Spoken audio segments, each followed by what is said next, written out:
Nah, pemirsa, kondisi darurat judi online ini tidak ada lagi waktu untuk menunda-nunda tindakan tegas. Tindakan tegas harus cepat dieksekusi untuk berantas judi online yang merajalela. Untuk membahasnya lebih lanjut terkait dengan hal ini sudah bergabung bersama kami melalui sambungan Zoom ada Dirjen IKP Kominfo Usman Kansong dan ada pengamat kebijakan publik Trubus Rahadiansyah. Selamat pagi Bang Usman, selamat pagi Pak Trubus. Selamat pagi. Pagi Bapak-Bapak. Saya mau ke Bang Usman terlebih dahulu. Bang Usman, ini yang terbaru ini kan karena terkait ada anggota dewan yang terdeteksi judi online. Ini sejauh ini karena terjadi di berbagai lapisan, sudah adakah koordinasi antara Kominfo dan juga PPATK? Oh ya, sudah ada koordinasi, bahkan sebelum Satgas terbentuk kita sudah berkoordinasi ya, terutama untuk melacak aliran transaksi. Selain dengan PPATK juga dengan OJK, kita sudah memblokir misalnya dari hasil pelacakan transaksi secara digital itu hampir 5.000 rekening ya. Nah, itu menunjukkan adanya kerjasama antara PPATK, kemudian Kominfo, dan OJK. Bang Usman, kalau seandainya ada yang berkomentar mengapa terlalu lama untuk Satgas berantas judi online ini bekerja, mungkin belum sampai menyentuh bandar-bandarnya. Alasannya mengapa, Bang Usman? Iya, saya kira ini sudah mulai dilakukan ya. Polri kemarin sudah mengungkap ya 3 kasus bandar judi online. Ya, memang pengungkapan orang-orang di balik judi online ini ya, dalam hal ini aktor ya utamanya katakanlah bandar begitu, itu memang harus dilakukan ya, karena kalau kita hanya misalnya Kominfo men-take down konten, men-take down website, ya kalau orangnya juga tidak ditindak ya akan muncul lagi kan begitu, sebab konten website itu ada yang bikin kan, ada yang buat, itu siapa ya, orang ya, bandar itu, pelaku itu begitu. Jadi kita akan mengintensifkan penindakan ya terhadap orang, dan itu ada di Polri ya, ada di tim penindakan yang ketua hariannya adalah Kapolri dan wakil ketuanya Kabar Eskrim begitu. Tapi sejauh ini Kominfo sudah melakukan banyak sekali takedown dan juga pemblokiran untuk website konten-konten judi online, Bang Usman? Iya, iya, kita ini kan sampai Januari kemarin saja itu sudah jutaan ya. Terakhir di awal Juni sudah 2,1 juta konten judi online, baik berupa konten di media sosial maupun berupa website ya. Tetapi memang kita ketahui bersama-sama kalau konten dia akan muncul lagi dengan domain baru, dengan IP baru ya, dengan keyword baru. Nah, karena itu kemarin juga kita baru saja memutus atau menutup jaringan internet dari 2 lokasi, yakni dari luar negeri ya, dari Kamboja dan dari Filipina. Baik. Jadi konten walaupun diblokir bahkan sampai jutaan angkanya tapi bisa saja dibikin kembali oleh provider yang lain. Pak Trubus, kalau seandainya kita lihat dengan kondisi Ya. seperti ini, kebijakannya seharusnya bagaimana Pak? Supaya tidak ada lagi yang melakukan generasi baru lagi, dibuat lagi konten untuk judi online, website baru. Iya, menurut saya memang ini selain dua hal ya, terutama adalah kebijakan terkait dengan preventif dan yang kedua tentu dengan kuratif. Kalau sifatnya preventif itu memang pemerintah harus membuat satu kebijakan regulasi yang keras, yang tegas, ketat gitu ya, terkait dengan adanya judi ini. Karena judi ini kan ada dua pihak, ada pelaku dan ada korban. Nah, ini tentu harus dibuat aturan regulasi yang jelas karena selama ini aturan yang ada memang nggak bisa Mbak untuk menjerat mereka-mereka yang kategori pelaku, atau karena memang pasal 303 itu hanya pada istilahnya penyelenggara maupun dari pihak yang menawarkan saja, tetapi dalam konteks yang lebih luas nggak bisa. Yang lainnya memang menurut saya ada sisi diperlukan satu ini Mbak, kebijakan kolaborasi sinergitas di tingkat masyarakat, karena ini kan seperti katakan tadi Pak Dirjen, ini semua tergantung dari orangnya gitu. Karena itu masyarakat yang harus diedukasi dalam hal ini, memang harus ada kolaborasi sampai ke tingkat ini Mbak, RT RW, tokoh-tokoh masyarakat, tokoh agama, kemudian ormas-ormas keagamaan, ormas sosial juga itu saling bahu-membahu untuk memberikan edukasi kepada masyarakat bahwa judi itu adalah dilarang dan haram. Dan ini kan sebenarnya itu.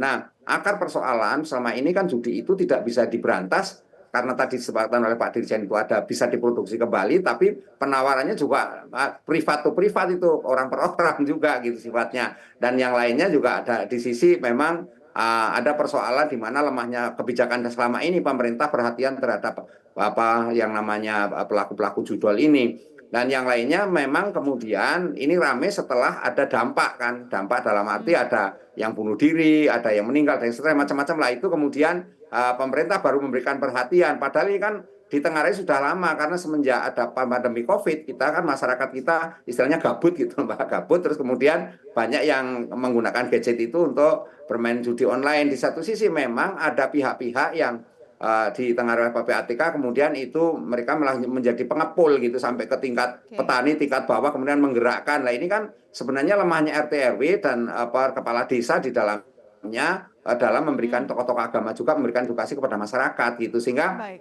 mereka ada juga yang memang sengaja kayak ditipu gitu sehingga mereka ngumpulin rekening, ngumpulin apa. Nah itu Mbak. Jadi ini semuanya memang harus seluruhnya harus keberanian dari pemerintah untuk tegas secara ini. Karena kalau regulasinya nggak ada nggak bisa. Yang terakhir untuk ASN ini yang rumit di ASN Mbak. ASN itu kita selama ini dasarnya di PP 21 PP 94 tahun 2021 tentang kedisiplinan ASN. Itu asasnya dijadikan dasar kalau ada ASN yang nakal. Nah, di situ cuma sanksinya itu sanksi ya ini banyak kan ringan tertulis berat gitu ya, tapi beratnya juga sangat tidak apa jelas, namanya ya, fleksibel gitu tafsirannya Mbak. Ini yang memang harus dimasukkan gitu ya? judul misalnya mereka. Iya Mbak. Oke. Jadi kalau di tingkat pemerintah kita lihat ada sinergitas antar beberapa instansi mulai dari Kominfo, kemudian OJK, PPATK, banyak lagi yang lain ada Polri juga di dalamnya. Tapi kalau di kalangan masyarakat belum terlihat dengan jelas bagaimana sinergitasnya. Nanti kita akan lanjutkan pembahasan ini usai jeda. Bang Usman, Pak Trubus nanti kita akan bergabung lagi pemirsa. Jangan kemana-mana, tetaplah bersama kami di Selamat Pagi Indonesia. Pemirsa, Anda masih bersama kami di Selamat Pagi Indonesia. Kita pagi ini masih akan membahas putar eksekusi pemberantasan judi online yang harus lebih cepat. Masih bersama saya ada Bang Usman Kansong dan juga ada Pak Trubus Rardiansyah. Kali ini saya mau ke Pak Trubus. Pak Trubus, kalau kita lihat ya Pak, kalau fenomenanya pertamanya di kalangan masyarakat. Mungkin karena kita bisa punya alasan, ini kan alasannya mungkin karena tergiur keuntungan pada saat mau melakukan dan bergabung ke judi online. Tapi sekarang malah merambah ke anggota DPR, DPRD, sampai ke sekretariat jenderalnya, ASN, wartawan, bahkan juga ada. Menurut Anda ini karena apa Pak? Kalau melihat fenomena seperti ini. Iya, karena ini ada persoalan di mental budaya kita, Mbak. Itu budaya nerabas namanya. Jadi maunya instan cepat itu, Mbak. Ini yang menyebabkan mereka dalam hal ini berusaha untuk mendapatkan keuntungan. Karena di samping satu sisi kan ini persoalan penawaran permintaan. Yang menawarkan juga mengiming-imingi juga dahsyat, Mbak. Jadi hanya modal kecil kan.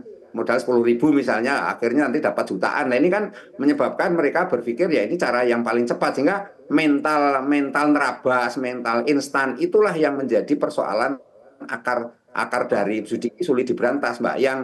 Yang bisa hanya di situ ditegakkan kekitohnya kembali bahwa judi itu haram, yaitu dikembalikan kepada konteks agama. Karena itu peran dari tokoh-tokoh keagamaan termasuk dalam ini ormas-ormas keagamaan sangat penting di sini, Mbak, sangat mendasar. Yang kedua termasuk saya melihat itu sudah masuk ke kalangan desa-desa itu di kampung-kampung. Nah, desa ini kan ada semacam kepala desa di mana mereka ini selama ini dapat katakanlah dana desa ini perlu diidentifikasi, di mapping itu Mbak, desa-desa mana yang masyarakatnya suka main judi, termasuk itu. Nah, itu harus di mapping dan kemudian nanti ada sanksi termasuk kepada mereka juga yang selama ini menerima bansos, Mbak. Di DTKS itu data kesehatan sosial itu kan sebenarnya hanya data mereka penerima bansos. Tetapi pengguna dari bansos itu apa digunakan untuk judi online itu kan sampai hari ini belum pemerintah sampai menyentuh ke sana. Dan dugaan itu sangat kuat sekali karena itu perlu ada aduan itu. Karena apa? Karena selama ini bansos itu ditransfer kepada kepala keluarga. Dalam ini bapaknya. Nah kalau bapaknya main judi, ya anaknya nggak bisa lapor karena itu diperlukan semacam channel aduan itu sehingga nanti diketahui bahwa ini memain judi. Di samping kemudian pemerintah harus tegas kalau misalnya mereka main judi ya dicoret itu dia boleh menerima bansos misalnya seperti itu, termasuk juga kalau ada desa yang kepala desanya itu di desanya banyak sekali yang main judi, ya itu dana desanya sementara di stop aja dulu gitu. Jadi ada sanksi-sanksi yang lebih tegas di mana kemudian mereka ini kemudian istilahnya efeknya jerah. Di tingkat kalangan yang paling elit misalnya itu ya sanksinya hukuman berat. Nah, ini persoalannya, Baik. ini kan rumitnya negara, ini konteksnya kan negara, Mbak. Negara itu punya yuridiksi. Padahal judi itu kan setiap negara beda-beda, ada yang negara yang melegalkan. Nah, di satu sisi ini yang sulitnya Kemeninfo tadi Pak Dirjen adalah kemudian mereka memproduksi lagi. Karena itu menurut saya ini konteks negara Indonesia saja, kita berdaulat, kita bikin aturannya lebih keras lagi, tegas lagi. Bagaimana yang namanya judi itu harus mendapatkan sanksi yang seberat-beratnya. Kalau perlu hukuman mati seperti pada kasus narkoba, Mbak, gitu. Jadi jangan hanya ini pelakunya dihukum mati aja kalau memang perlu ini. Jadi negara harus tegas dalam Pak konteks ini Trubus. seperti itu, Mbak. Ya. Jadi harus ada sanksi yang seberat-beratnya walaupun ini yang dia lakukan adalah judi online ya. Harus setara dengan narkoba. Tadi disampaikan Pak Trubus. Sekarang Bang Usman. Bang Usman, di Kominfo hari ini juga akan ada pengumuman siapa saja ASN yang ada di dalam Kominfo yang kemudian terjerat juga di dalam judi online. Kalau kita bicara sanksi, nanti sanksinya itu harusnya seperti apa untuk ASN? Ya, jadi sebetulnya kalau kita putar ulang apa pernyataan Menkominfo itu akan mengumumkan berapa jumlahnya begitu kan. Bukan identitas ASN atau pegawai Kominfo, karena ada pegawai yang sifatnya honorer juga ya di kementerian dan lembaga seperti driver, security, begitu, office boy. Nah, ini tentu ada sanksi sesuai dengan aturan. Ya, kalau dia misalnya ASN, tentu ada undang-undang ASN. Tadi Pak Trubus sudah menyebutkan, ya kalau dia tenaga honorer, tentu juga ada aturan-aturan yang berlaku begitu. Ya, jadi sekali lagi yang akan disampaikan adalah jumlah. Ya, tentu kalau identitasnya kan tidak baik juga kalau kita sampaikan begitu. Oke, jadi nanti sanksinya akan diberikan sesuai dengan aturan yang berlaku begitu ya Bang Usman ya.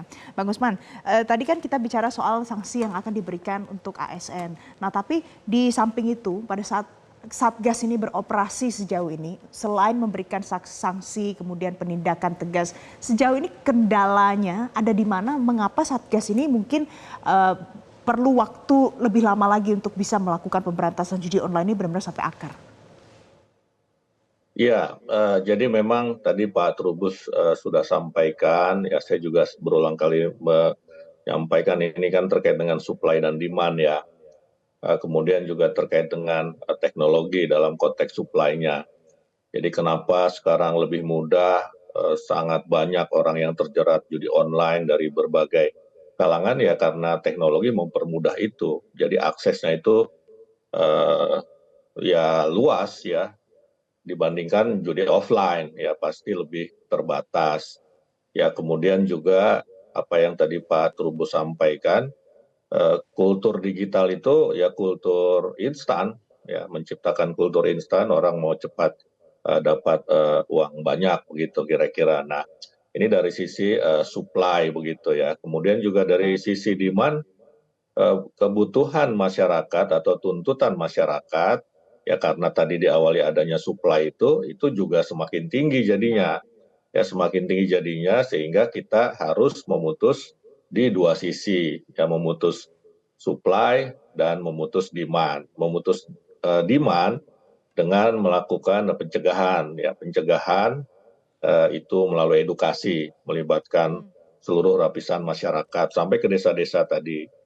Jadi kami nanti akan melibatkan Babinsa misalnya sampai desa-desa untuk melakukan edukasi ya, bahkan kemarin juga Satgas mengumpulkan ya para tokoh agama agar mereka juga bisa memberikan semacam edukasi kepada masyarakat ya dari sisi agama bahwa judi itu haram dan seterusnya sesuai dengan ajaran ataupun aturan di dalam agama ya begitu. Nah, ini kita coba dalam konteks untuk memutus demand.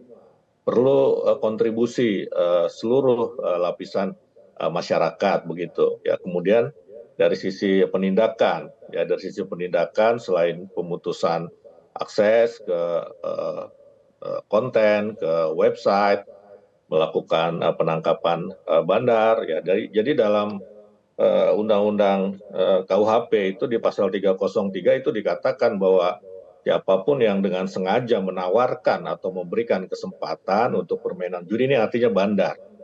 Itu nomor satu dulu itu di pasal 303. Jadi memang bandar sebetulnya menjadi target utama pasal 303 KUHP. Ini juga harus dilakukan penangkapan begitu. Nah, selain penindakan yang sifatnya langkah hukum, tentu ada langkah-langkah penindakan yang quote unquote ya, misalnya rehabilitasi begitu, karena Baik. tentu kita harus memperlakukan korban-korban masyarakat pemain judi, terutama yang kecil-kecil ini ya, sebagai Ya. korban ya, Oke. korban dari bandar judi online begitu. Oke, nah itu kalau dari sisi Bang Usman. Kalau Pak Trubus, ini kan tadi adalah yang dibicarakan adalah memutus supply. Dan yang salah satu yang paling mudah itu adalah karena semuanya digital, bisa diakses dari mana dan oleh siapapun. Ada masukan apa dari Pak Trubus untuk memutus supply yang bisa diakses secara digital ini, Pak Trubus? Iya, untuk mutusnya kan selama ini kalau yang dilakukan oleh Pak Usman, ini Pak Usman ya dalam ini Kominfo itu kan terbatas pada menyentuh situs atau platformnya saja, tapi dia tidak bisa sampai masuk ke konten. Nah ini kan persoalannya kan konten ini yang kemudian ditawarkannya banyak sekali kan, ada pakai Telegram, pakai macam-macam yang jenisnya sangat beragam dan sangat menarik hati bagi orang yang melihat.